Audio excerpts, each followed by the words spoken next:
Hello, this is Helen Motti, and I want to welcome you to For Eternity.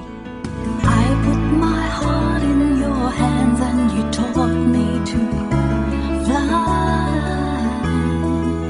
Hebrews 13 verses 1 to 3 exhorts us to let brotherly love continue.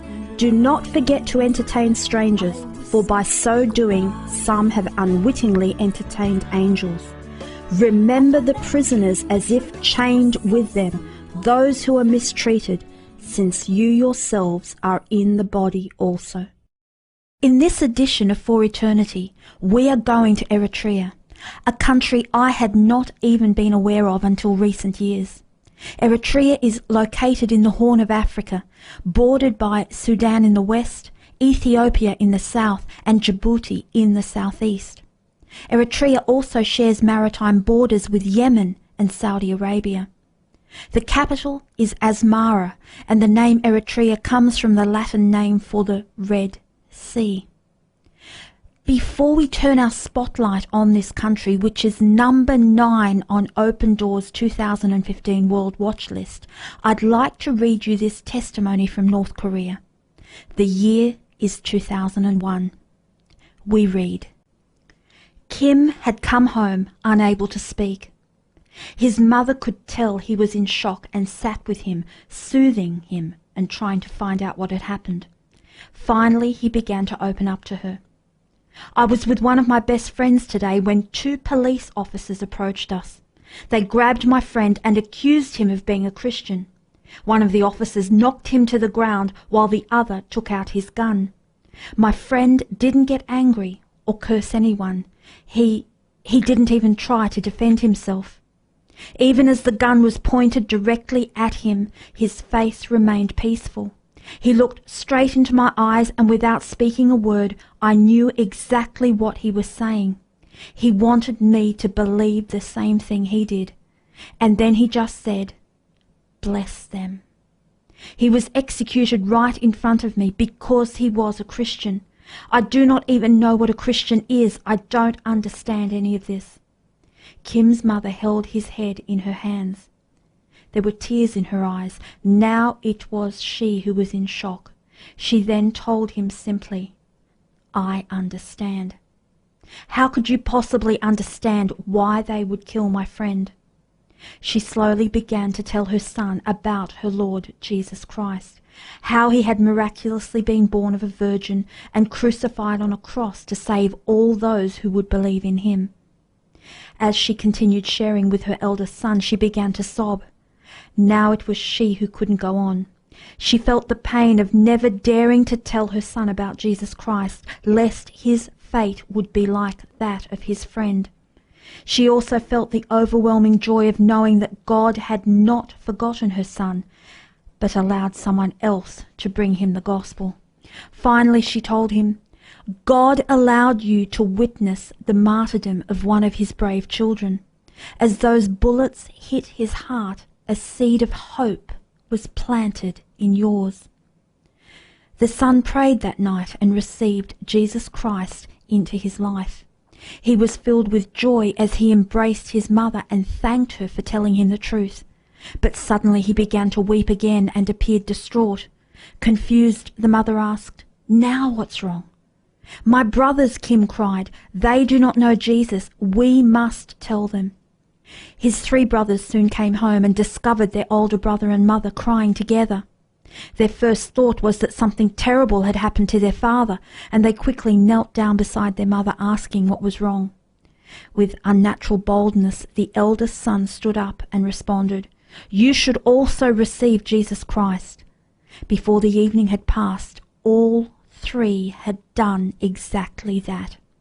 The mother was filled with joy. Although she had never dared to speak to her children about her Christian faith, she had diligently prayed for them every day.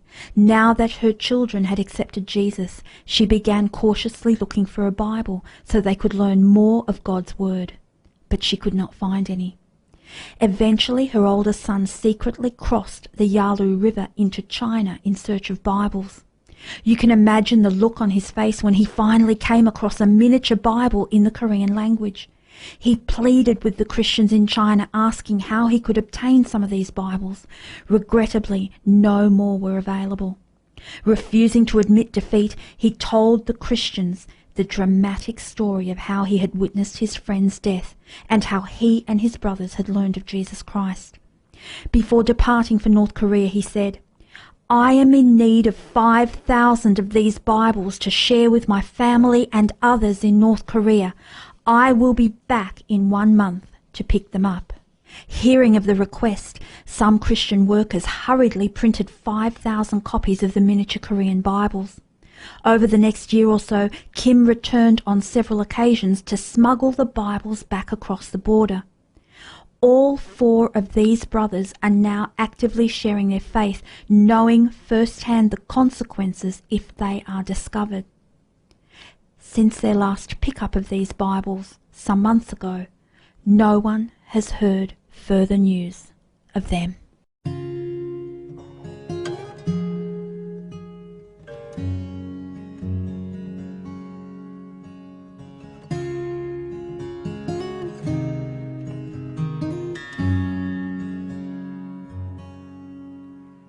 Yet I am still with you.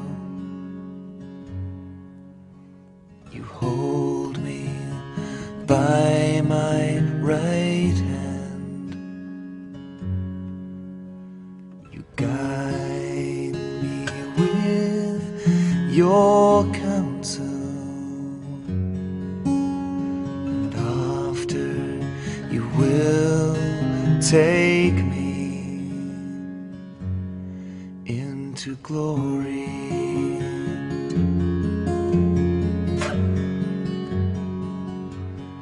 Into glory.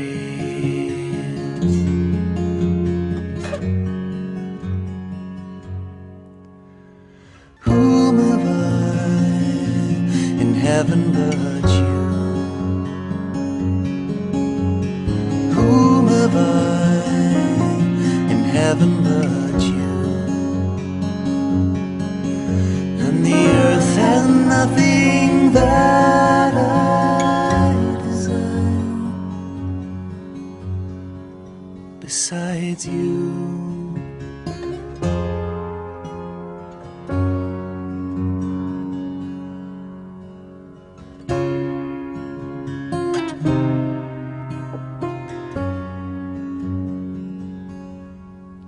My flesh and my heart may fail, but God is the strength of my heart and my portion.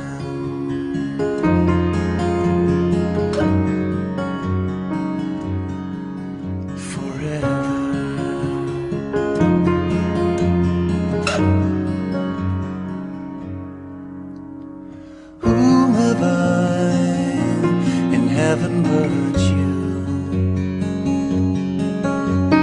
Whom have I in heaven but you? And the earth has nothing that I desire besides you.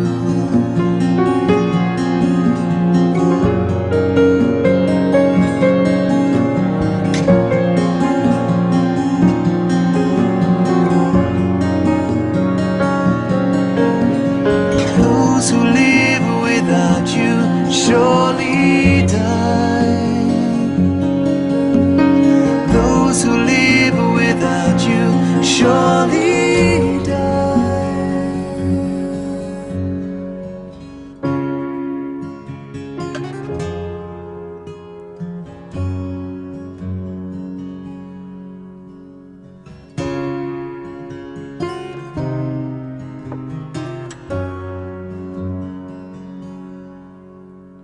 But as for me, it is good,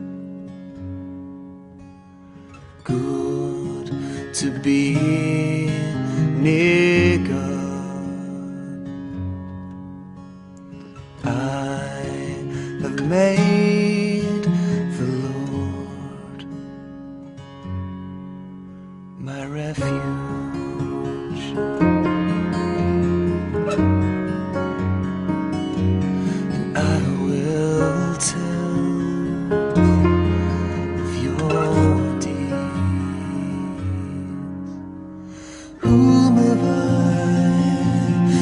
heaven but you? Whom have I in heaven but you? And the earth has nothing that I desire besides you.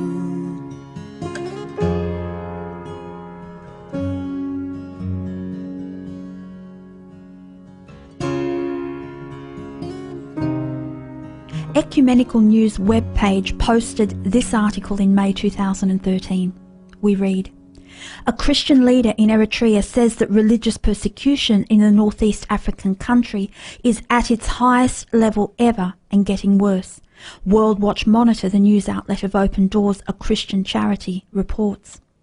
It indicated that the leader's name would not be used because of security reasons. Up to 3,000 Christians are imprisoned because of their faith in Eritrea. Voice of the Martyrs say many prisoners are held in metal shipping containers without ventilation or toilet facilities. Eritrea allowed religious freedom until 2002, when the government announced it would only recognise Sunni Islam, the Roman Catholic Church, the Orthodox Church of Eritrea, and the Lutheran-affiliated Evangelical Church of Eritrea, said Voice of the Martyrs. Since then, it says the Eritrean government has tortured and jailed numerous Eritreans for political and religious reasons. As a result, Eritrea has been called the North Korea of Africa. Salem Kadani, an Eritrean expatriate and director of Release Eritrea, a UK-based human rights organisation, said that while persecution is not limited to Christians, it is the underground church which is suffering the most. Any religion that is not willing to come under the control of the government is being persecuted, she said. It's not just confined to Christians. But in terms of being completely banned, it's the minority churches that have suffered the most. The Pentecostal church, the Evangelical church, they are the ones who have been stigmatized and been accused of all sorts of things by their communities and other faith groups. A report by International Christian Concern, ICC, indicated that Christians who try to flee have been kidnapped by human traffickers. The ICC report said that these vulnerable Christians are attacked and kidnapped from refugee camps, then transported to the Sinai Desert, where they are sold like commodities. The victims are tortured and their agony relayed by phone to families back in Eritrea or diaspora groups in order to elicit ransom. If the ransom is not paid, the victims are tortured to death, including by removing saleable organs, said ICC. Even if the ransoms are paid, human traffickers may sell their victims to other criminal groups. Amnesty International has appealed to Egypt and Sudan to stop the kidnappings of refugees in Sudan and their transport to Egypt. In addition, Eritrean opposition groups are demanding increased security at the camps. The chairman of the Ethiopia-based Eritrean Democratic Alliance, Teweldi Gebrselassie, said on the ICC website that human trafficking is being carried out by a highly organised network. He said it is a highly lucrative business for Bedouins and for Egyptian, Sudanese and Eritrean officials who take bribes to facilitate the trade, and it is a major source of income for the Eritrean regime. Despite reports and attempts at international intervention, the government claims no one is persecuted in Eritrea and rejected an Amnesty International report as, quote, wild accusations, unquote, and, quote, totally unsubstantiated, unquote. Voice of the Martyrs says on its website that a religious liberty report indicated that Eritrean President Isaias Afwerki wants to restrict the right to assembly. He fears religious freedom because it may lead to evangelism by Christians, which he believes in turn will lead to social tensions that will assist outside groups in destabilizing the nation. From Open Doors webpage, we learn that Eritrea has a population of 6.7 million. There are approximately 2.5 million people who identify as Christians, the main religions being Christianity and Islam. The government is a one-party one-party state, and the main engines of persecution are dictatorial paranoia, Islamic extremism, and ecclesiastical arrogance. We read that, quote, "In recent years there has been increasing pressure on Christians in Eritrea, in particular for non-traditional Protestant Christian communities. Eritrea has been suffering under the authoritarian regime of Isaias Afewerki, which has been geared towards exercising extensive influence over the life of its citizens for more than 2 decades. Islamic extremism is also rising, and the rule of the regime is creating favourable conditions for that.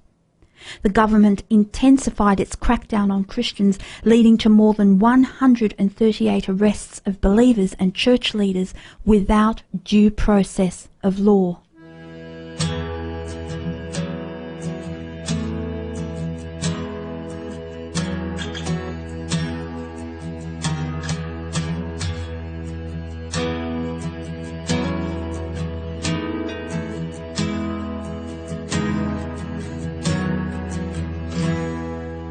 All heavy laden, acquainted with sorrow, may Christ in our narrow carry us home. From alabaster come blessings of laughter, fragrance of passion, joy from the truth.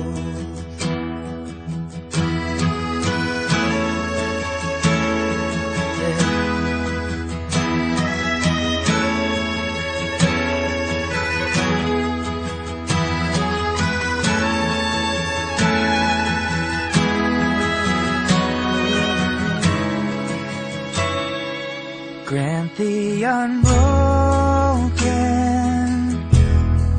tears ever flowing from hearts of contrition, only for you. May sin never hold true, that love never broke through. For God's mercy holds us, and we are His own. This road that we travel, may it be the straight and narrow. God give us peace and grace from shelter with fire, our voices we raise still higher. God give us peace and grace from you. All the day through this road that we travel, may it be the straight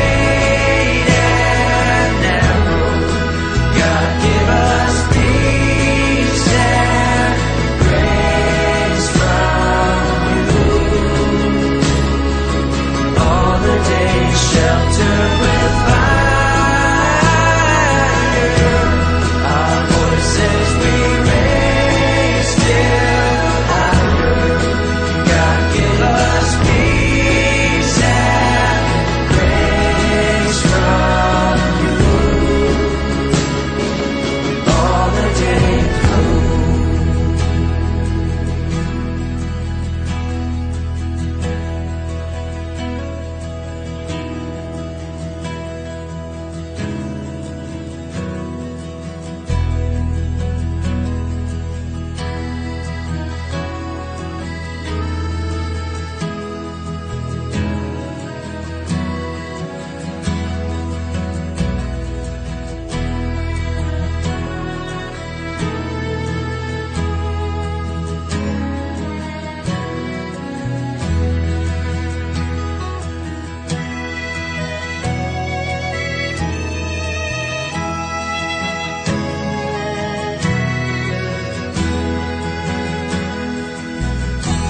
Jonah Fisher, former BBC correspondent in Asmara, posted this article titled Religious Persecution in Eritrea in September 2004.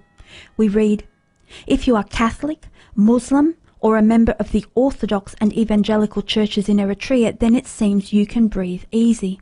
However, those who believe and practice minority faiths are routinely persecuted, according to human rights groups.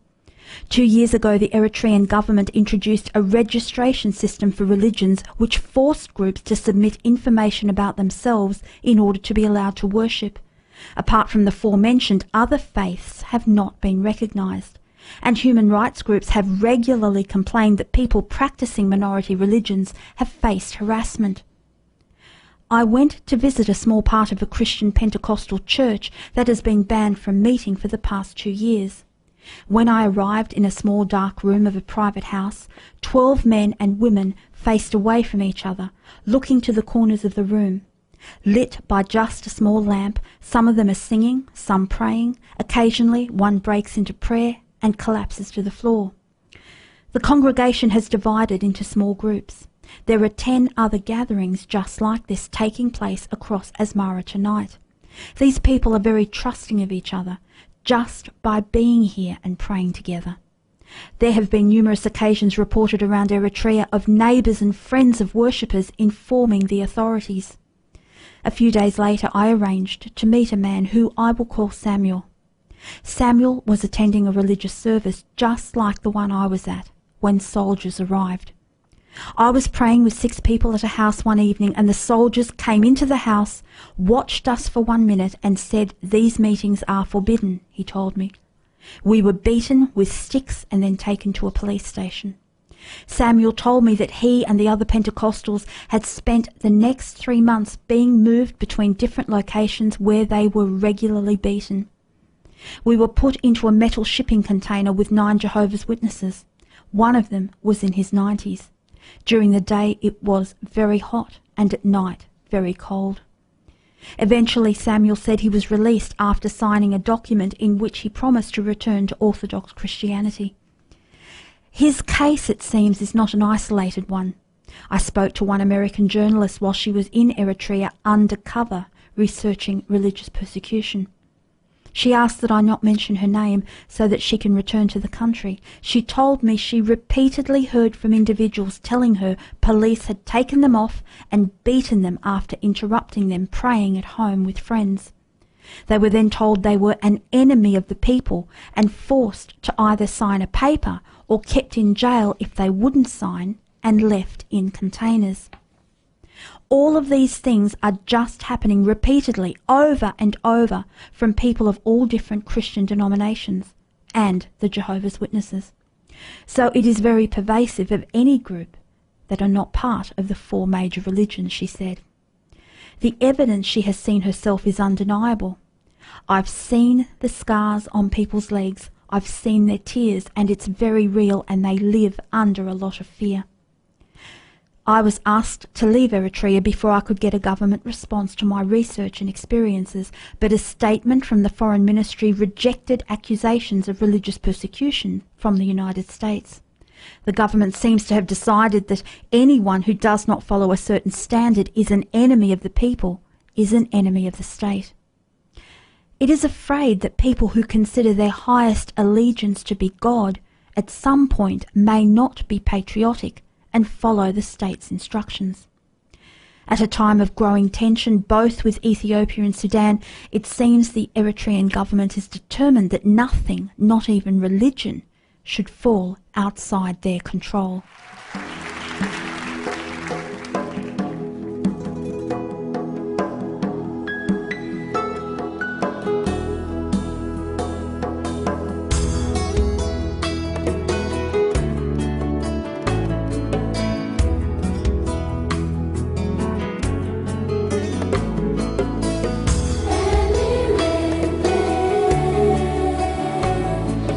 You are my peace in the storm.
Reading from the Amnesty International report entitled 20 Years of Independence but Still No Freedom, published in 2013.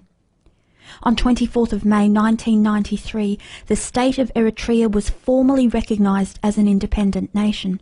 A UN-supervised referendum had confirmed the country's separation from Ethiopia, against which Eritrea had fought a 30-year war of liberation. 20 years on from the euphoric celebrations and promise of independence, thousands of prisoners of conscience and political prisoners are held in arbitrary detention in Eritrea's prisons without charge or trial for exercising their right to freedom of opinion and expression, or of thought, conscience or religion or belief, or for attempting to flee the repression in their country. In Eritrea, 20 years after independence, there is no freedom of expression, no independent media and no civil society. Only 4 religions are recognised by the state. Only one political party, the ruling People's Front for Democracy and Justice, is permitted. National service conscription is mandatory for all adults and is frequently extended indefinitely. Human rights are systematically violated. Any attempt to dissent in any way from this repressive system is met with arbitrary arrest and detention without trial. Throughout the 20 years of Eritrea's independence, the government of President Isaias Afwerki has systematically used arbitrary arrest and detention without trial to crush all opposition, to silence all dissent, and to punish anyone who refuses to comply with the restrictions placed on freedom of religion and belief, the system of indefinite conscription into national service, and other restrictions on human rights imposed by the government. Thousands of prisoners of conscience and political prisoners have disappeared into secret detention, held incommunicado with no contact with the outside world and without charge or trial. In hundreds of cases, that detention is indefinite. In many hundreds of cases, the families of the prisoners are not informed of arrests or of the whereabouts of their relatives, have never heard from them after their arrest, and do not know if their relatives are alive or dead. Some relatives and detainees have been arrested and detained themselves for asking questions about their family members. Large numbers of people have been arbitrarily detained without charge for over a decade, and many for nearly 20 years, the entirety of Eritrea's independent history. In a very large proportion of these cases, their detention amounts to enforced disappearance. The authorities refuse to acknowledge their detention or conceal their fate or whereabouts, placing them outside the protection of the law. Those in detention include actual or suspected critics or opponents of the government, politicians, journalists, members of unregistered religious groups, as well as those which are registered, people caught trying to evade or desert indefinite national service conscription, or caught trying to flee the country. Many of the architects of Eritrea's independence languish in isolation cells and shipping containers, alongside thousands of other prisoners of conscience and political prisoners, for trying to exercise their rights. Amnesty International believes that the vast majority of the thousands of political prisoners in Eritrea are prisoners of conscience who should be immediately and unconditionally released. With no known exceptions, none of these political prisoners or prisoners of conscience have ever been charged or tried, given access to a lawyer, or been brought before a judge or a judicial officer to assess the legality and necessity of the detention. There is no independent judiciary in Eritrea, and there are no avenues for individuals or their families to legally challenge this system of arbitrary detention. These rights are also laid out in Eritrea's constitution, which was ratified by the National Assembly in 1997, but has never been implemented. According to the testimonies of former detainees received by Amnesty International, torture and other ill treatment are commonplace, used for the purpose of punishment, for interrogation, and for coercion. Detainees are frequently held in underground cells or in metal shipping containers, often in desert locations and therefore subject to extremes of heat and cold. food, water and sanitation are scarce. This report highlights 20 years of widespread arbitrary arrest and detention without trial used against anyone in Eritrea who demonstrates dissent in any form. Amnesty International urges President Isaias Afwerki to release all prisoners of conscience detained for the peaceful exercise of their rights to freedom of expression, opinion, association or thought, conscience or religion or belief. To release all other prisoners if they are not to be promptly charged with a recognisable criminal offence and given a fair trial within a reasonable time. To immediately confirm the whereabouts and health status of all prisoners.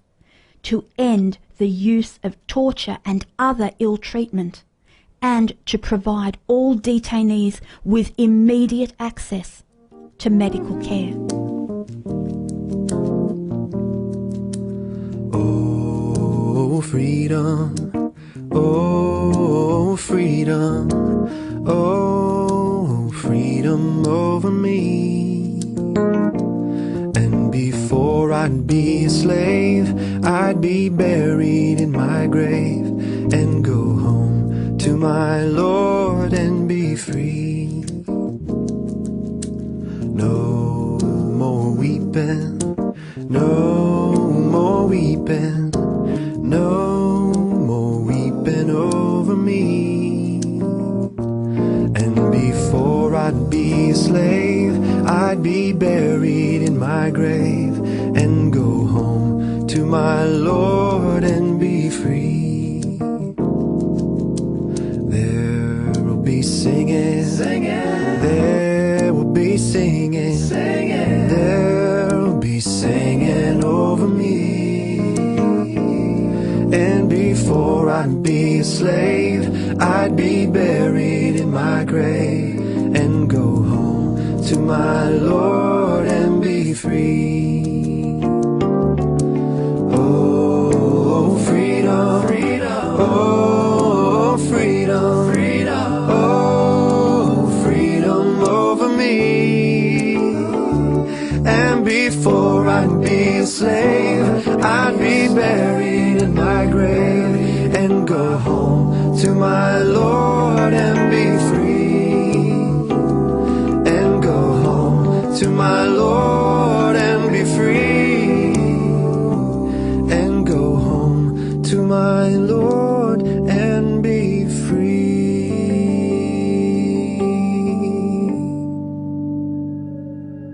I've been thinking heaps lately about the word passion. It's probably one of the most used words in our Christian vocabulary, and probably one of the most misused words too. What I didn't realise was that the word passion, it actually finds its origin in the Latin word for suffering, which I guess means that passion is not so much about something you love, but maybe more accurately your willingness to suffer for something you love. But what does that mean for you and I? What does it look like to be genuinely passionate for God? It actually reminds me of one of the most incredible stories I've ever heard from the Persecuted church, of a Christ-centered passion. About this guy called Peter from North Africa. He was arrested when police stormed into the secret Christian gathering that he was attending.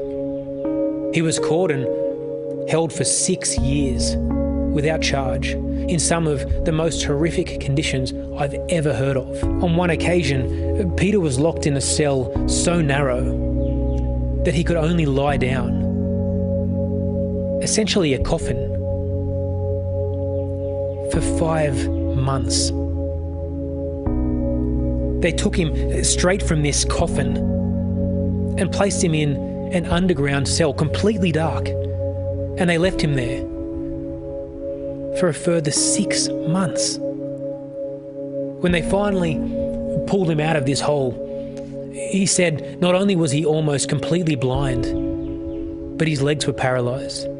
And over the coming months, by the grace of God, he says, my sight returned and my legs were healed. The police would regularly pull him in and say, Peter, we want you to sign this piece of paper, which literally said, I will not speak about Jesus. I will not meet with Christians. And on each occasion he would refuse to sign it. One day, Peter and 2 fellow Christian inmates resolved to escape. With no shoes and just the clothes on their backs, under a hail of gunfire, they ran for their lives. In fact, Peter didn't stop walking for more than 200 kilometres until he reached the relative safety of a refugee camp. And as he spoke about the last 6 years of his life, he said he realised that not only had he lost his freedom, but he lost time. He said, I'm almost 40 years old, I'm not trained, I'm not educated. I may never get married or have a family of my own. But then he stopped and smiled and he said, but I still have Jesus, and he's worth it all. It dawned on me recently that, well, I live as though Jesus Christ isn't coming back in my lifetime. And the impact that has on my faith, on my passion, is crazy. Because if I'm honest with you, I've been living that style of faith for more than 30 years. Whereas the people I've met right across North Africa and people like Peter, they live as though Jesus Christ is coming back in their lifetime, with a willingness to suffer for God. It's almost as though in the middle of the valley of the shadow of death, they find the river of life, the one true God, Jesus, who before you were passionate for him, suffered because of his passion for you. If you knew Jesus were coming back in 10 days, what would change in your life? Because whether he is or isn't coming back in our lifetime, it shouldn't change a thing. I'd like to introduce you now to Helen Berhane, an Eritrean believer, singer and songwriter who was imprisoned in a shipping container for over 2 years for her faith in Jesus. Reading from her book, Song of the Nightingale. A single candle flickers, its flame barely illuminating the darkness. They never burn for more than 2 hours after the container door is locked. There is not enough oxygen to keep the flame alive any longer. It will go out soon. The woman behind me shifts in her sleep and her knees dig painfully into my back. I try to wiggle over to give her some room, but I'm already pressed up against another sleeping body. I pull my blanket up higher and curl up as much as I can. Despite the proximity of so many people, it is freezing cold. Condensation drips from the roof and slides down my cheek, and when it moistens my lips, I taste rust. The air is thick with a dirty, metallic tang. The ever-present stench of the bucket in the corner and the smell of close-pressed, unwashed bodies. I peer around, trying to work out where she is, the woman whose mind is gone. There is a dark shape standing by the small window, hacked roughly into the side of the container. I stiffen. Sometimes she blocks the opening by stuffing her blanket into it, cutting off our limited supply of fresh air. Other nights she shouts and wails, rocking the container so that none of us can sleep. She is worse now there are more of us. 19 in a space that can only sleep 18. Tonight she is quiet, and it makes me uneasy.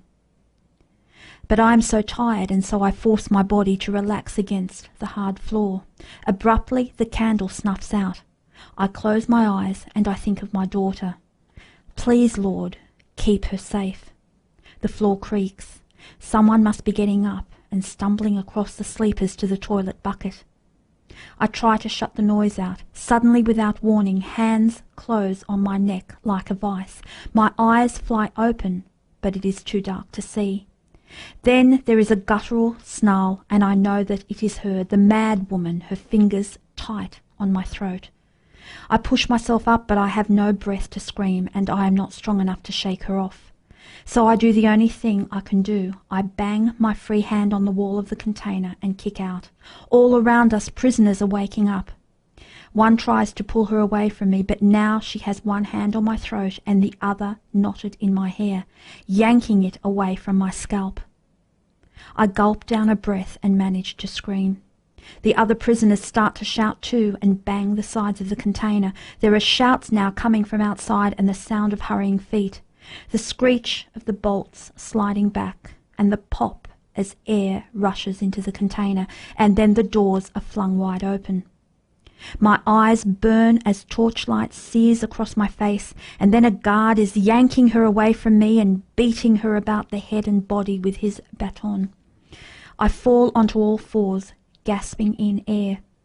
The guards pull her out of the container and slam the door again. The other women rush to crawl around the tiny window, so small that only one can see out. One does and whispers, "They are beating her."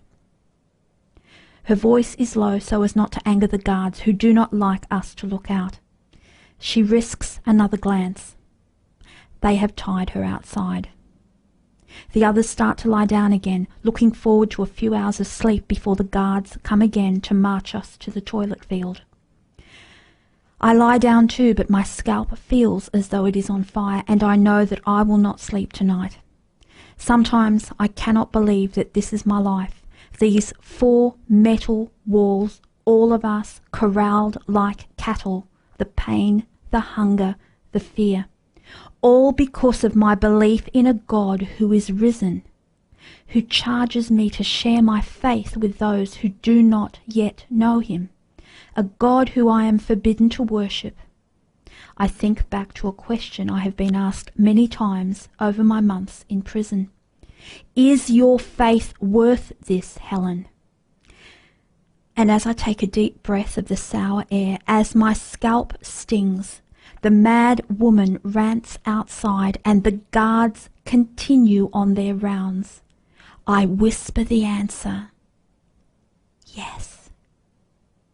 Following is a BBC interview with Helen shortly after she was released and received political asylum in Denmark. Helen Bahani has just been granted political asylum in Denmark, and she spoke to us through a translator. It is very difficult for me to even recall. It sort of fills me with grief, and it's the most difficult thing that anybody could imagine.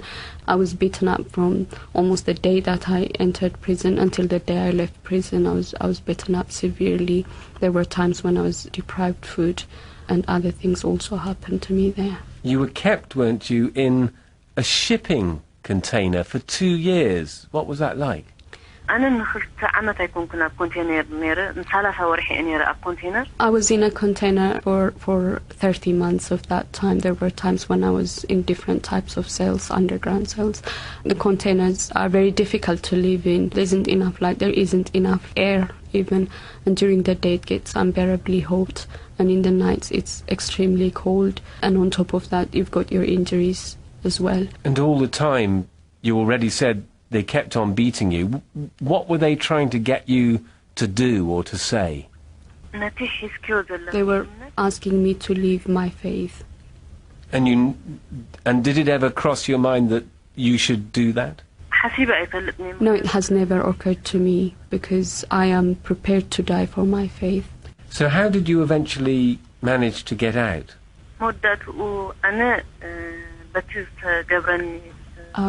I think it's to do with the medical conditions that I sustained. I've now got kidney problems as a result of the beatings I received. My legs don't work properly, and God only knows what will happen to me in the end, whether I will walk unaided or not. Just a few days ago, you were granted political asylum in Denmark. Are you going to stay indefinitely? Is that your plan? Yes, I've come across a country, a nation that has accepted me, and so I would like to live here. I would like to recover, and I'd like to be able to worship God here, because I can do it freely now.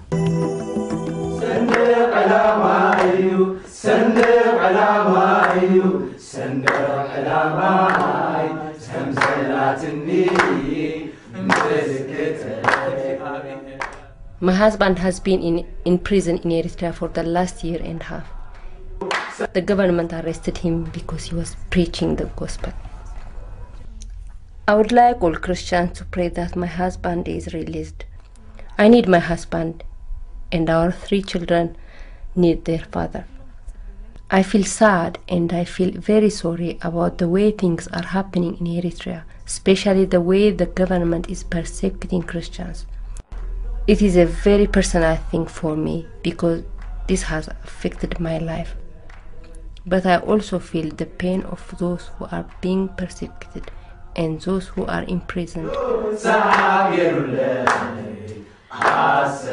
Really, we have a great burden, and we feel very sad for our friends and family who are suffering inside Eritrea. Yeah, I pray for my country. I pray for my country. I love it. I love my people. I pray for it always. I pray that God will give us freedom for our beliefs. I ask you to pray that the persecution may stop, because this persecution is from the evil one. We know that the gospel will spread, even though there is persecution and opposition, but people are suffering. And I ask Christians to pray so that the suffering may cease. The pastor we were asked to pray for in this report is Tesfatsion Hagos, who ministered in the same church as Helen Bahani. He was arrested in May 2004 and spent 6 years in prison because he would not deny Christ. Unlike so many other believers, this man survived. Reading from the Bible Society webpage. While many of his contemporaries remained in prison, Pastor Tesfatsion was finally released in 2010, but continued living under house arrest in Eritrea. Within a year he had been smuggled out of the country by Christian supporters, where Open Doors was able to help him with accommodation and medical costs. Meanwhile, Sephora, his wife, had been sponsored and granted a visa to move with her daughters to Australia, and upon his release she swiftly began the application process for her husband. Despite the difficulties of resettling in a new country far away from their African home, Sephora and the girls continued to lean on the Lord, becoming involved in the local Ethiopian community and making their first precious contact with Pastor Tesfatsion after more than a decade apart via Skype. On 18th of January 2012, Pastor Tesfatsion Hagos finally arrived in Perth to begin a new life in Australia. For the first time since May 1998, he was reunited with his family as a whole, wife Sephora and the 3 young women he'd left behind as little girls. 3 months had turned into almost 14 years, but throughout it all the pastor and his wife had learnt and remembered one very important thing. That God is faithful, says Sephora. I learnt God is faithful. I saw my God in every one of my steps. I saw him help my kids grow up. It's so hard when you are alone, but I saw God as the Father in my house. He kept my girls so disciplined, so everything. I saw my God's hand help me. I saw my God encourage me, have patience with me. Sometimes when my heart dropped, I'd get down and he encouraged me. I see my God's faithfulness. I thank God for everything I see in my life like this. In Eritrea, Pastor Tesfatsion's church has long since closed, and believers have joined the many evangelical Christians worshipping underground. Please remember our sisters and brothers in Eritrea, those who worship secretly and those who are suffering imprisonment and torture.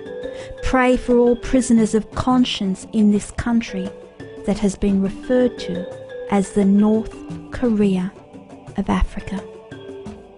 This is Helen Motti for Eternity.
For Eternity is produced in the studios of Rima FM Port Macquarie.